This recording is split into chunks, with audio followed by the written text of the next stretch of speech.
A very good morning to all of you, my dear students. So, bete, today we are going to start with the another source of finance, which is debentures. Okay. So, debentures, bete, these are an important instrument for raising long-term debt. अगर एक firm को company को long term के लिए funds की जरूरत है, ठीक है, तो debentures is an important instrument.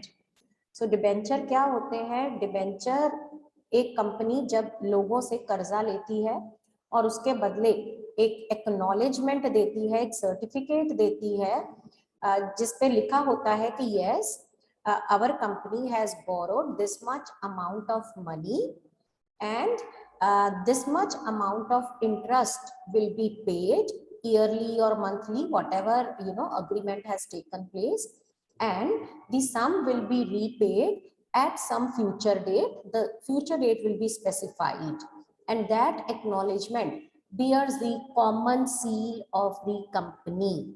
ठीक है, क्योंकि कंपनी बेटे एक आर्टिफिशियल पर्सन है, तो वो अपने सिग्नेचर तो नहीं कर सकती उस कॉन्ट्रैक्ट या एक्नॉलेजमेंट के ऊपर, तो उसके ऊपर वो अपनी कॉमन सील लगा देती है. सो उससे एक acknowledgement, this is an acknowledgement. Debenture is what?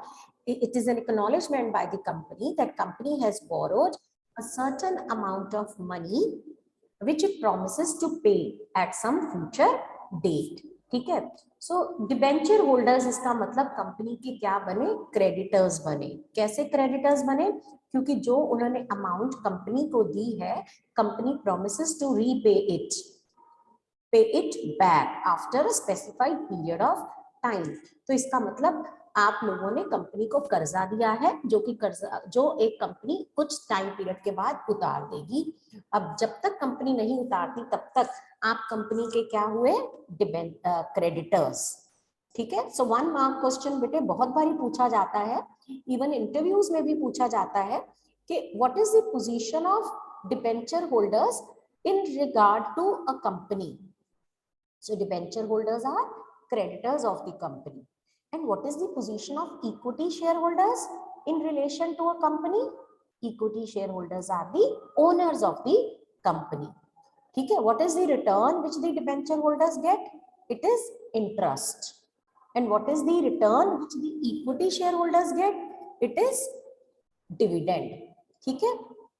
तो debenture holders जो हैं, they are paid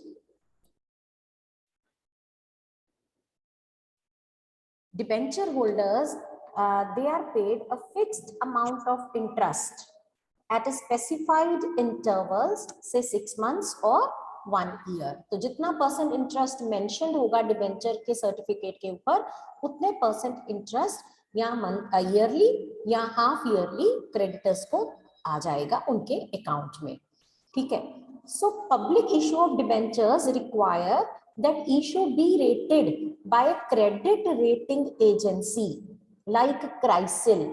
बेटे डिबेंचर्स जैसे पब्लिक डिपॉजिट को अगर हमने इशू करना है तो आरबीआई उसको रेगुलेट करती है, लेकिन अगर एक कंपनी डिबेंचर्स इशू करना चाहती है, अब डिबेंचर इशू करना मींस लोगों से कर्जा लेना. ठीक है. तो लोग कर्जा दे रहे हैं आपको, इतनी बड़ी अमाउंट का आप कर्जा ले रहे हो, कल को कंपनी भाग जाए फिर, तो इसका मतलब ये है कि कंपनी अगर डिबेंचर से फंड्स रेज करना चाहती है, क्रेडिट रेटिंग एजेंसीज, बहुत सारी क्रेडिट रेटिंग एजेंसीज होती हैं, जैसे कि मूडीज है, जैसे कि क्राइसिल है. ठीक है. क्राइसिल की फुल फॉर्म है credit rating and information services of India limited. बेटे ये प्राइवेट कंपनीज हैं, इनका ये कंपनी का इसका डेटा कलेक्ट करती है, सारी फाइनेंशियल स्टेटमेंट्स का डेटा इनके पास होता है, क्या कंपनी के प्रॉफिट्स रहे हैं, कितना कंपनी ने डिविडेंड डिस्ट्रीब्यूट किया है, क्या इसकी एसेट लायबिलिटी रेशियो है. ठीक है. Over a period of time उसका सारा एनालिसिस किया जाता है, उसके बेसिस पर कंपनी को रेटिंग की जाती है कंपनी की. ठीक है. सो ये जो पब्लिक इशू है डिबेंचर्स का, इसको रेट किया जाता है. कौन रेट करता है? कोई भी क्रेडिट रेटिंग एजेंसी जैसे कि क्राइसिल. किस बेसिस पे करती है? कंपनी के ट्रैक रिकॉर्ड के ऊपर, उसकी प्रॉफिटेबिलिटी के ऊपर, उसकी डेट सर्विसिंग कैपेसिटी के ऊपर. डेट सर्विसिंग कैपेसिटी का मतलब है जितना आपने डेट लिया है तो उसकी सर्विसिंग मतलब रेट ऑफ इंटरेस्ट पे करना, आपकी कितना कैपेसिटी है, आप कितना इंटरेस्ट पे कर सकते हो, that is your debt servicing capacity. Then credit worthiness and the perceived risk of lending. ठीक है, तो ये क्राइसिल अगर कंपनी को अथॉरिटी देती है, और जब भी आप कभी भी नेट में से देख लीजिए, कोई भी एडवर्टीजमेंट आएगी डिबेंचर्स की, मैं भी देखती हूँ if I can find any, तो कोई भी कंपनी की एडवर्टीजमेंट आएगी जिसमें कंपनी डिबेंचर्स इशू कर रही है, लोगों को इनवाइट कर रही है कि वो उसकी कंपनी की सिक्योरिटीज यानी कि डिबेंचर्स खरीदे, तो वहां पर नीचे लिखा होगा कि credit rating of this companies AAA या ABA. ठीक है, तो उसके बेसिस पर investors can make up their mind. Now company can issue different types of debentures that we will study now. There are different types of debentures which can be issued by the company. First are secured and unsecured debentures. Bete, it is clear from the name. Secured debentures, those which create a charge on the assets of the company. ठीक है, which create a charge on the assets of the company. For example, if I have invested in the company's debentures and I have purchased secured debentures, which means certain asset of the company is mortgaged against these debentures. If in future company fails to pay back my money, my debt, in that case the asset with which charge has been created, it will be sold, and the amount, from that amount, वो asset को बेच के जो amount आएगी उसमें से secured debentures का कर्जा उतार दिया जाएगा. So obviously it is a very safer option to buy secured debentures. ठीक है, whereas बेटे unsecured debentures are those which do not carry any charge on the assets of the company. ये unsecured है, इनके साथ कोई charge created नहीं है. अगर unsecured आपने debentures company के खरीदे हैं, तो if in future company fails, company gets liquidated, so there is a slight chance that you might get your money back. क्योंकि जब कंपनी के क्लेम्स सेटल किए जाते हैं तो पहले सिक्योर्ड क्रेडिटर्स को दिया जाता है, उसके बाद अनसिक्योर्ड क्रेडिटर्स को दिया जाता है. तो अगर कुछ बचेगा तो you will get, otherwise your whole of the money might be lost. Then बेटे second type of debentures are registered and bearer debentures. Registered debentures are those which are duly recorded in the register of debenture holders maintained by the company. Company एक register maintain करके रखती है, तो अगर आपने registered debentures खरीदे हैं तो आपका नाम कंपनी के रजिस्टर में शामिल होगा. ठीक है, these can be transferred only through a regular instrument of transfer. Now because you are debenture holders in company's register, if you want to transfer you want your money back, you want liquidity, you no longer want to hold the debentures of the company, then there is a transfer of instrument. You can approach the company will send you form, and then you can fill your application that yes, you want to sell off your debentures, you want your money back, then company will pay back your money. ठीक है, whereas debenture holders bearer भी होते हैं, debentures bearer debentures भी होते हैं. ये वो है which are transferable by delivery. ठीक है, यानी आपने जिसको पकड़ा दिए वो इसको इनकैश कर सकता है. जैसे बियरर चेक होता है और क्रॉस चेक होता है ना, उसी तरह से registered debentures and bearer debentures होते हैं. राइट, नेक्स्ट इज बेटे convertible and non convertible debentures.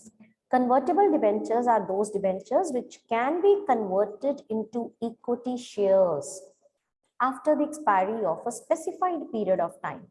एक specified period of time के बाद इनको हम equity shares में convert कर देते हैं. यानी convertible debentures का कंपनी को क्या फायदा है, after a certain period of time, say 6 years के लिए आपने debentures खरीदे और convertible debentures खरीदे.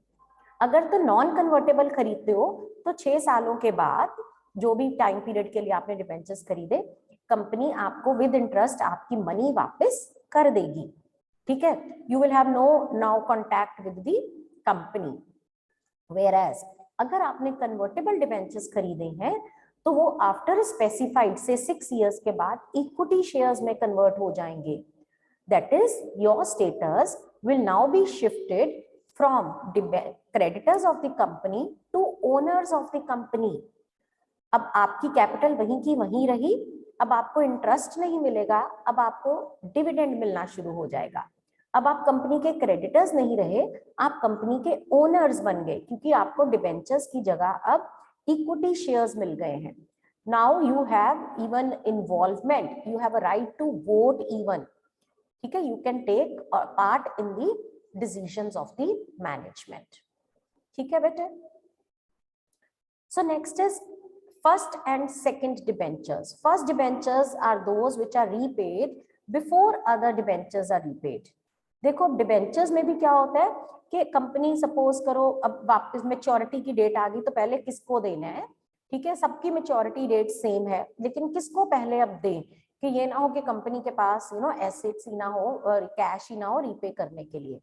तो अगर डिबेंचर्स में डिस्टिंक्शन है, first debentures and second debentures, तो फर्स्ट डिबेंचर्स वालों को बाकी डिबेंचर्स से पहले दिया जाएगा। ठीक है, कोई भी और डिबेंचर होल्डर्स हैं सबसे पहले फर्स्ट डिबेंचर्स को रीपे किया जाएगा। तो सेकंड डिबेंचर्स कौन से हुए, which are paid after the first debentures have been paid back. Very simple.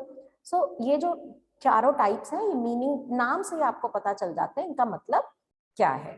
ठीक है, okay, apart from this bete there are even zero interest debentures। कुछ कंपनीज जो हैं वो जीरो इंटरेस्ट डिबेंचर्स भी इशू करती हैं। जीरो इंटरेस्ट डिबेंचर्स वो हैं which do not carry any explicit rate of interest। मैंने ये नहीं कहा which do not carry any rate of interest, मैंने कहा which do not carry any explicit rate of interest। तो कोई clear cut rate of interest नहीं है, तो फिर why would anyone give his or her money to the company if he or she is not getting any interest from that company? Can anyone explain? Deepanshu आप बताएंगे मेरे को? कोई भी कंपनी अगर जीरो इंटरेस्ट डिबेंचर्स इशू करती है तो आप खरीदना चाहेंगे उस कंपनी से? No ma'am. नहीं खरीदना चाहोगे, तो फिर why would any company issue zero interest debenture? Do you understand the meaning of it does not carry any explicit rate of interest? Still the students are entering in the class.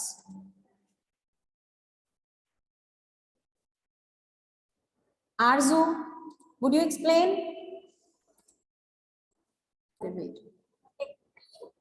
Zero coupon bonds या zero interest debentures वो होते हैं which are issued at discount and redeemed at पार।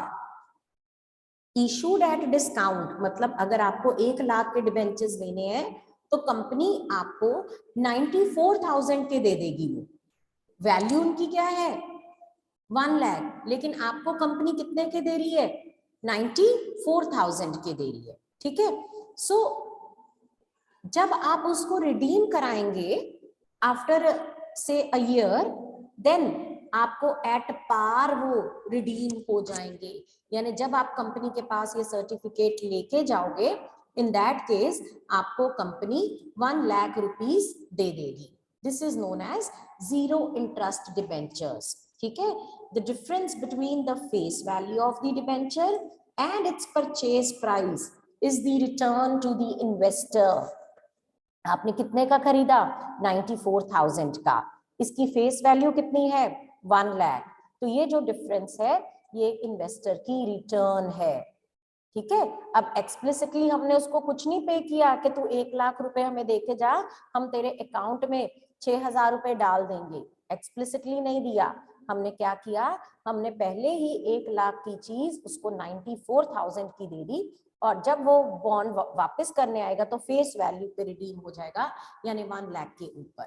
ठीक है, now the concept of zero interest debenture is clear to you all? Yes. So, but whenever a company raises funds through debentures, of course there are certain merits as well as demerits of raising funds through debentures. So let us analyze those merits and demerits. First merit, it is preferred by the investors who want fixed income at lesser risk. So अगर आप एक ऐसे investors हैं जिसके पास जो fixed income चाहता है, supposing you are nearing your old age and you are don't want to take any risk, you just want कि आपके जो पैसे पड़े हो उसके ऊपर आपको फिक्स्ड रिटर्न मिलती रहे, ठीक है, तो then you can go in for debenture. So it's preferred by the investors who want fixed income at a lesser risk, right?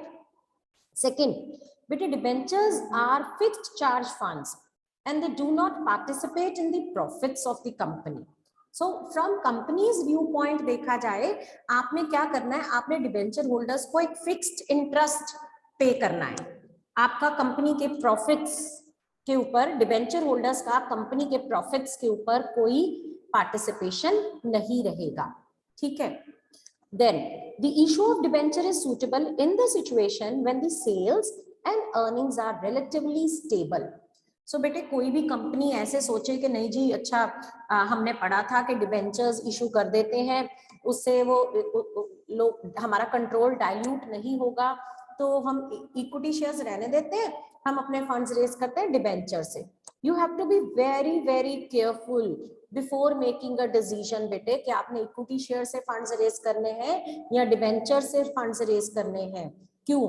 क्योंकि जो डिबेंचर्स हैं उनको इशू करके आपके ऊपर, कंपनी के ऊपर एक फिक्स्ड ऑब्लिगेशन रहती है. तो आप तभी इसको इशू कर सकते हैं अगर आपकी अर्निंग्स स्टेबल है, आपकी सेल्स स्टेबल है, ठीक है. अगर आपकी सेल्स फ्लक्चुएट कर रही हैं, कभी हो रही हैं कभी नहीं हो रही, मीनिंग आपकी अर्निंग्स फ्लक्चुएट कर रही हैं, तो उस केस में आपकी कंपनी के ऊपर फिक्स्ड ऑब्लिगेशन बियर करना मुश्किल हो जाएगा. आपको हर 6 मंथ्स के बाद इंटरेस्ट पे करना है डिबेंचर होल्डर्स को, फिर आपने रीपे भी करना है after specified period of time, maturity के बाद आपको रीपे भी करना पड़ेगा डिबेंचर्स का फुल अमाउंट. तो ये डिबेंचर्स तभी इशू करने हैं जब कंपनी की सेल्स स्टेबल है और अर्निंग्स भी स्टेबल है, ठीक है. Then debentures do not carry any voting rights, so financing through debentures does not dilute the control of equity shares on the management. तो अगर आपकी कंपनी ऐसा है कि आप चाहते हो कि एग्जिस्टिंग शेयर होल्डर्स के पास ही कंट्रोल रहे, आप नए शेयर होल्डर्स के हाथों में कंट्रोल नहीं देना चाहते हैं, आप अपने पास ही अपना कंट्रोल रखना चाहते हैं, कंट्रोल को डाइल्यूट नहीं करना चाहते हैं, तो इन दैट केस बेटे आप डिबेंचर्स के थ्रू ही फंड्स रेज करिए, ठीक है. All right. Then financing through debentures is less costly as compared to the cost of preference or equity capital, as the interest payment on debentures is tax deductible. ये बेटे जब हमने preference shares किया था मैंने तब भी एक्सप्लेन किया था, डिबेंचर से जब हम फंड्स रेज करते हैं तो हम डिबेंचर होल्डर्स को इंटरेस्ट पे करते हैं. इंटरेस्ट एक एक्सपेंस की तरह ट्रीट होता है, तो वो प्रॉफिट्स में से डिडक्ट हो जाता है, तो हमारे प्रॉफिट्स कम शो होते हैं, तो हमारी टैक्स की लायबिलिटी भी कम होती है, ठीक है. ऑन दी अदर हैंड अगर हम इक्विटी शेयर होल्डर से फंड्स रेज करते हैं तो उनको हम प्रॉफिट्स का हिस्सा देते हैं, तो डिविडेंड को माइनस नहीं किया जा सकता प्रॉफिट्स में से, पूरे प्रॉफिट के ऊपर डिविडेंड इंक्लूडेड हमें टैक्स देना, कंपनी को टैक्स देना पड़ता है. Whereas अगर डिबेंचर से फंड्स रेज करते हैं तो इंटरेस्ट के ऊपर उसको टैक्स नहीं देना पड़ता. So in this way, raising funds through debentures is less costly as compared to equity or preference shares. So let us see the limitations of debentures as well. But first limitation, as fixed charge instruments, debentures put a permanent burden on the earnings of the company. ठीक है, ये fixed obligation create करते हैं company के लिए, permanent एक burden पड़ जाएगा कंपनी की अर्निंग्स के ऊपर कि हर 6 महीने बाद आपको इतना इंटरेस्ट, सपोज 8 लाख बनता है, 10 लाख बनता है, 20 लाख बनता है, ये आपको देना ही पड़ेगा डिबेंचर होल्डर्स को, ठीक है. तो अदरवाइज तो इट्स फाइन, लेकिन अगर कंपनी की अर्निंग्स फ्लक्चुएट कर रही हैं तो उस केस में ये काफी रिस्की रह सकता है. Then in case of redeemable debentures, the company has to make provisions for the repayment on specified date, even during the periods of financial difficulty. So think of the times, ऐसी companies जिन्होंने debentures issue किए हुए थे और lockdown के during उनकी debentures की maturity आ गई. So come what may, they have to repay their creditors, चाहे उनको कहीं और से पैसा उठा के ही क्यों ना देना पड़े, उनको अगर redeemable debentures उन्होंने issue किए हैं तो उनको अपने डिबेंचर होल्डर्स को पैसे वापस करने ही पड़ेंगे मेच्योरिटी के ऊपर. Then each company has certain borrowing capacity. With the issue of debentures, the capacity of the company to further borrow funds reduces. So obviously बेटे हर कंपनी की एक borrowing capacity होती है जो कि डिपेंड करती है उसके assets, liability, financial statements के ऊपर. तो जब आपने डिबेंचर से फंड्स रेज कर लिए यानी कुछ अमाउंट की बोरोइंग्स कर ली तो आपकी बोरोइंग कैपेसिटी, फर्दर बोरो करने की कैपेसिटी कम हो जाएगी. ठीक है. So these were the limitations of debentures, and now we are left with commercial banks, financial institutions, and international financing. This we will discuss tomorrow. ठीक है. Anyone having any doubt, you can ask.